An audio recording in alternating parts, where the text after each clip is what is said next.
श्री कृष्ण भक्ति के अवतार देवर्षि नारद ने एक बार भगवान सदाशिव के श्री चरणों में प्रणाम करके पूछा, हे महाभाग, मैं आपका दास हूँ, बतलाइए, श्री राधा देवी लक्ष्मी है या देवपत्नी, महालक्ष्मी है या सरस्वती, क्या वे अतरंग विद्या हैं या वैष्णवी प्रकृति हैं?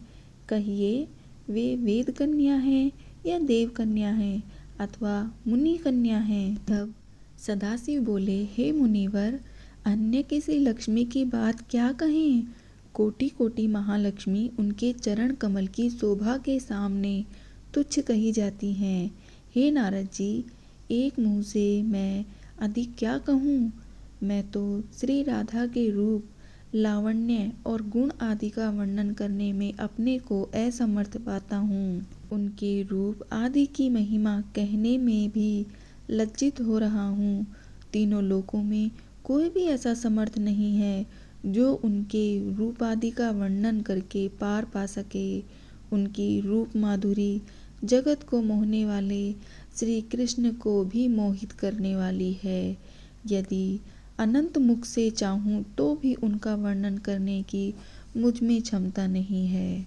फिर नारद जी बोले, हे प्रभु, श्री राधिका जी के जन्म का महात्म्य सब प्रकार से श्रेष्ठ है। हे भक्त वत्सल, उसको मैं सुनना चाहता हूँ। हे महाभाग, सब व्रतों में श्रेष्ठ व्रत श्री राधा अष्टमी के विषय में मुझको सुनाइए। श्री राधा जी का ध्यान कैसे किया जाता है, उनकी पूजा अथवा स्तुति किस प्रकार होती है, यह सब मुझसे कहिए। हे सदाशिव, उनकी दिनचर्या, पूजा विधान तथा अर्चन विशेष सब कुछ मैं सुनना चाहता हूँ। आप बतलाने की कृपा करें। शिव जी बोले, वृषभानुपुरी के राजा वृषभानु महान उदार थे। वे महान कुल में उत्पन्न हुए तथा सब शास्त्रों के ज्ञाता थे। अणिमा, महिमा आदि 8 प्रकार की सिद्धियों से युक्त श्रीमान, धनी और उदार चेता थे। वे संयमी, कुलीन, सद्विचार से युक्त तथा श्री कृष्ण के आराधक थे।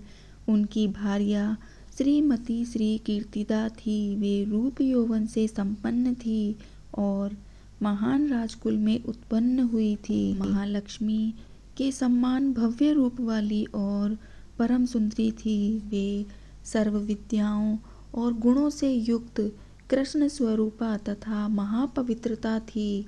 उनके ही गर्भ में शुभदा भाद्रपद की शुक्लाष्टमी को मध्याह्न काल में श्री वृंदावनेश्वरी श्री राधिका जी प्रकट हुई। हे महाभाग, अब मुझसे श्री राधा जन्म महोत्सव में जो भजन, पूजन, अनुष्ठान आदि कर्तव्य हैं उन्हें सुनिए।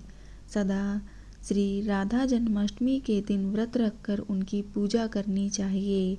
श्री राधा कृष्ण के मंदिर में ध्वजा, पुष्प, माल्य, वस्त्र, पताका, तोरण आदि नाना प्रकार के मंगल द्रव्यों से यथाविधि पूजा करनी चाहिए। स्तुति पूर्वक सुवासित गंध, पुष्प, धूप आदि से सुगंधित करके उस मंदिर के बीच में 5 रंग के चूर्ण से मंडप बनाकर उसके भीतर षोडश दल के आकार का कमल यंत्र बनाएं। उस कमल के मध्य में दिव्यासन पर श्री राधा कृष्ण की युगल मूर्ति पश्चिमाभिमुख स्थापित करके ध्यान पूर्वक, क्रम पूर्वक, भली भांति उपासना करके भक्तों के साथ अपनी शक्ति के अनुसार पूजा की सामग्री लेकर भक्ति पूर्वक सदा संयचित होकर उनकी पूजा करें।